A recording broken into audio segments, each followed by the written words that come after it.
Dahulu kala ada seorang raja yang memiliki 10 orang putri yang cantik-cantik.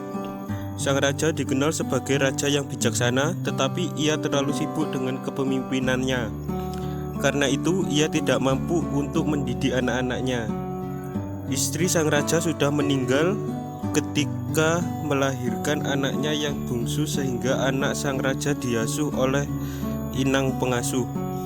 Putri-putri raja menjadi manja dan nakal. Mereka hanya suka bermain di danau. Mereka tak mau belajar dan juga tak mau membantu ayah mereka.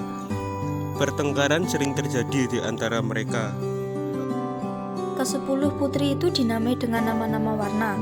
Putri sulung bernama Putri Jambon, adik-adiknya dinamai Putri Jingga, Putri Nila, Putri Hijau, Putri Kelabu, Putri Oren, Putri Merah Merona, dan Putri Kuning.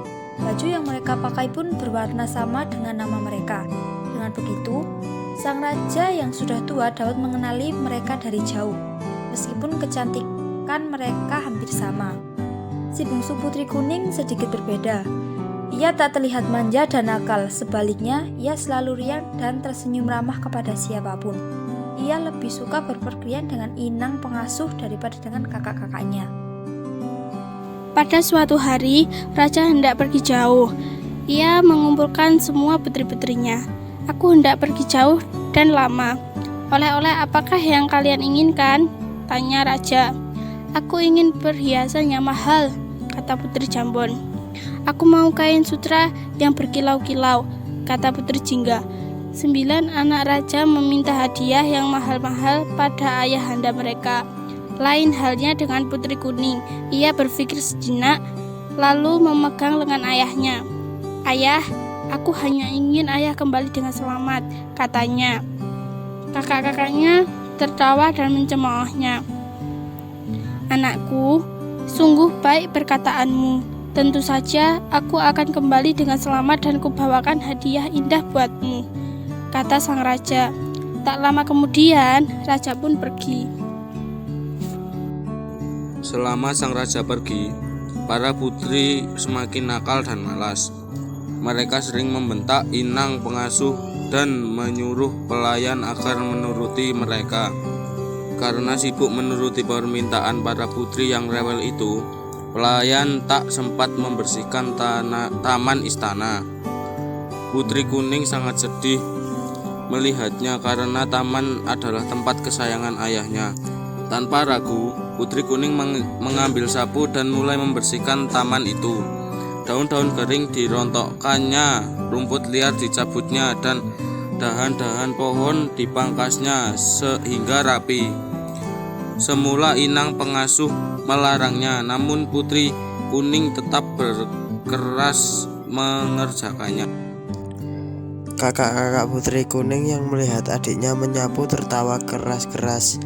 Lihat, tampaknya kita punya pelayan baru, kata seorang di antaranya. Hai pelayan, masih ada kotoran nih, ujar seorang yang lain sambil melemparkan sampah. Taman istana yang sudah rapi kembali acak-acakan. Putri Kuning diam saja dan menyapu sampah-sampah itu. Kejadian tersebut terjadi berulang-ulang sampai Putri Kuning kelelahan. Dalam hati ia bisa merasakan penderitaan para pelayan yang dipaksa mematuhi berbagai perintah kakak-kakaknya. Kalian ini sungguh keterlaluan. Mestinya ayah tak perlu membawakan apa-apa untuk kalian. Bisanya hanya mengganggu saja, kata Putri Kuning dengan marah. Sudah aku bosan, kita mandi di danau saja, ajak Putri Nila. Mereka meninggalkan Putri Kuning seorang diri.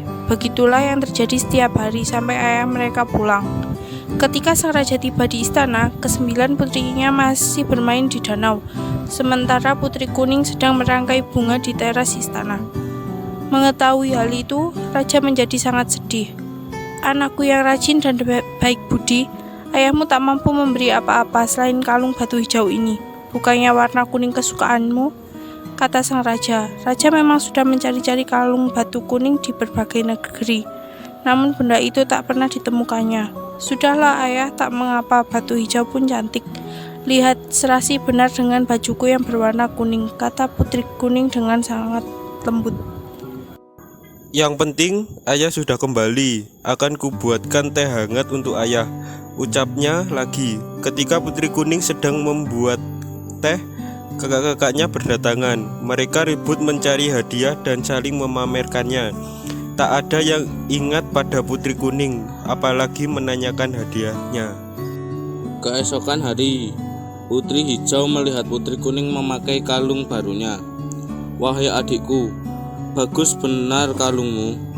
Seharusnya kalung itu menjadi milikku, karena aku adalah Putri Hijau," katanya sambil perasaan iri. "Ayah berikannya padaku, bukan kepadamu," sahut Putri Kuning. Mendengarnya, Putri Hijau menjadi marah.